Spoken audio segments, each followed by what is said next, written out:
উপস্থিত আমার ভাই সরওয়ার আলমগীর, সমবেত এলাকাবাসী, আসসালামু আলাইকুম ওয়া রাহমাতুল্লাহি ওয়া বারাকাতুহু। আলমগীরের ব্যথা কেউ না বুঝলে আমি বুঝি। কারণটা হলো আমার মনোনয়ন নিয়ে যা ঘটেছে, যত ষড়যন্ত্র ঘটেছে, এটা আমি উপলব্ধি করতে পেরেছি। কিন্তু তার মতো নার্ভাস আমি কোনো সময় হইনি। বরঞ্চ তার বিরুদ্ধে যখন ষড়যন্ত্র হচ্ছিল, আমি নার্ভাস হয়ে গেলাম তার জন্য। আমি নিজুল্লাহ নিজে এত বেশি চিন্তিত আসিলেন, আল্লাহ বলে আর চিন্তিত আসিলেন, দোয়াই লাগে। কারণ বেচারা মনোনয়ন ফাইয়ারে এত খুশি হয়ে হতে পারেন ভাই আমাদের আল্লাহ তুমি জব এই জবেতে আর বড় টিকটি গেলা নাই, আর এই জবেতে বড় টিকটি গেলা নাই। সে যাই হোক, আলহামদুলিল্লাহ আলহামদুলিল্লাহ, সে প্রতীক নিয়ে আজকে আপনাদের মাঝে ফিরে এসে আমি আপনাদেরকে কিছু বার্তা দিতে চাই। বার্তাটি হলো, আগামী 12 তারিখের নির্বাচন এই জাতির জন্য, এই দেশের জন্য, আমাদের সকলের জন্য, মুসলমান হিন্দু সকলের জন্য খুবই গুরুত্বপূর্ণ একটি দিন। এই দিনটিকে আপনারা খুব সহজে নেবেন না। আমাদের দেশের অস্তিত্ব, আমাদের দেশে আমাদের স্বাধীনতা, আমাদের সার্বভৌমত্ব, আমাদের সীমান্ত রেখা যদি আমাদের রক্ষা করতে হয়, তাহলে 12 তারিখে আপনাদের সকলের সোচ্চার হয়ে ভোট কেন্দ্রে যে আপনারা ভোটটি প্রদান করবেন।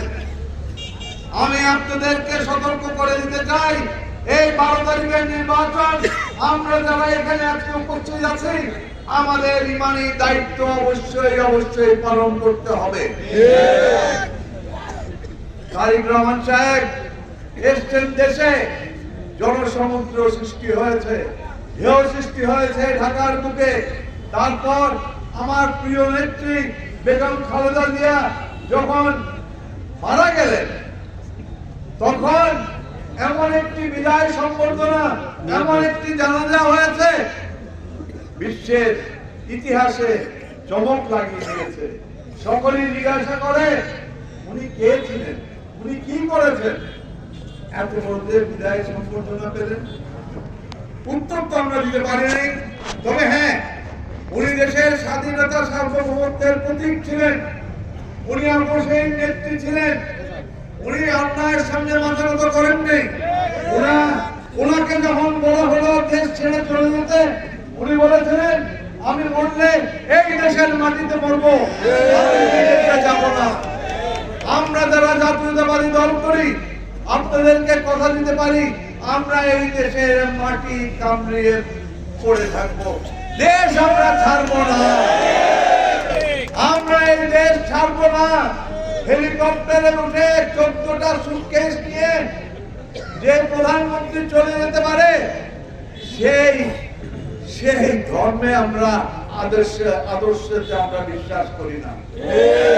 আমরা বিশ্বাস করি এই দেশের মাটিতে, আমরা বিশ্বাস করি এই দেশের সার্বভৌমত্বে, আমরা বিশ্বাস করি এই দেশের অস্তিত্বে। তাই আপনাদের সকলেরই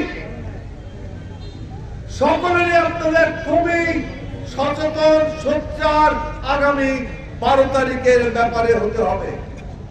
ভাইহল কত হইলে আর বয়স 72 বছরই বহুতবার ফোন করতেন গে গ্রামে গঞ্জে, কি হয় ভাইহল বেগুলো বুঝেবার চেষ্টা করছি, ঠিক আর যুদ্ধ আওয়ামী লীগের মানে ন, আর যুদ্ধ আর বৃহৎ শক্তির বিরুদ্ধে অবতা ন বুঝে এনে ফালমারি এর এক করো তো দুটো এক করো মানে বুঝেন তো নৌকাগুলি আর কি 20 বছর এই দেশের মানুষ কোন নির্বাচন নির্বাচনের মুখ দেখে নেই। ওনারা চেয়ারম্যান ইলেকশন মধ্যে ভোট দিতে গেলেন না, মেম্বার ইলেকশন ভোট দিতে গেলেন না, পৌরসভা ইলেকশন মধ্যে মেয়রের ভোট দিন না। তো কি তারপরে কি হলোটা কি? আমাদের দেশের মানুষ ভোট কি জিনিস ভুলেই গেছে। অনেক ভোট কি জিনিস আয় 20 বছর মধ্যে আয় নিজে ঘরে গেলে ভোট কি জিনিস।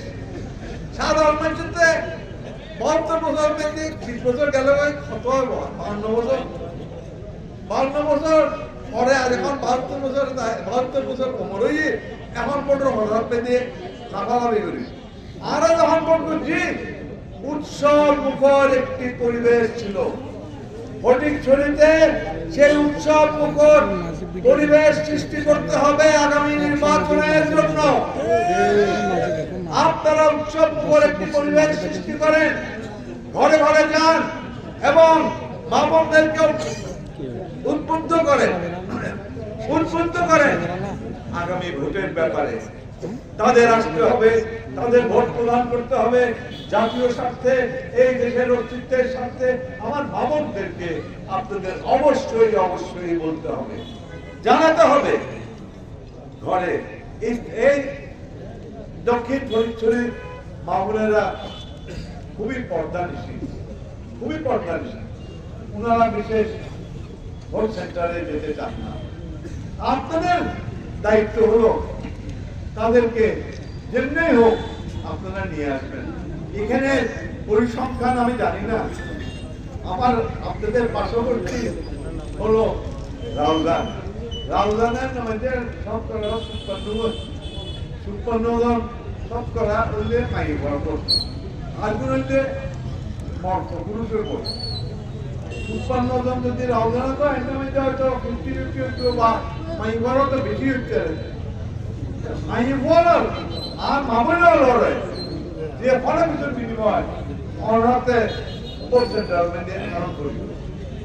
তাই বক্তব্য দীর্ঘায়িত করতে হবে। তবে ভাই যদি অতীতেখানা নগাড়ি তাইলে কেন হইল অতীতানে আমার কেন ইতিহাস নহইলে মুক্তি দেশের গ্রহণ যাইব না। কিছু না কিছু তো হন করিব। আর ভাই আরো হতে আর ভাই সাবর আলম আর খানা খানা হতে আমাদের অনাথ আমার বিরুদ্ধে বেশি করা কথা আমাদের তারা তো বই কিন্তু বাবারাই জেলখানা খারোয়া আমার আমলিগর জেল মানে আর বাবা লাগবাই না আর ভাই ওর আর দিও মানে আমার না আরে কি হবে মিলিটারি কে দা 8 মাস আমার না এই লড়াই সামনে কিছু কেন হবে এই লড়াই যদি আপনি হন করিবই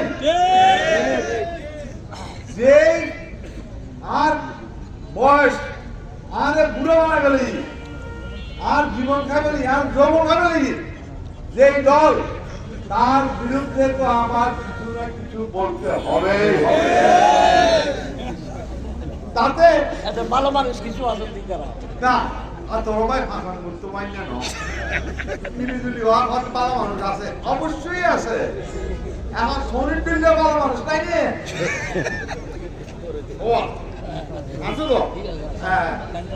তবে সেন্ট্রাল এয়ারপোর্ট ভালো মানুষ তো আছে, আরো মানুষ আছে। যাই হোক আমি গেলে জন্য তারা যে উপমা সৃষ্টি করে দিয়ে গেছে এই উপমার খেসারত আমাদের দিতে হবে। যে উদাহরণ সৃষ্টি করে দিয়ে গেছে গত সরকার সেটার খেসারত জাতীয়তাবাদী দলের দিতে হবে।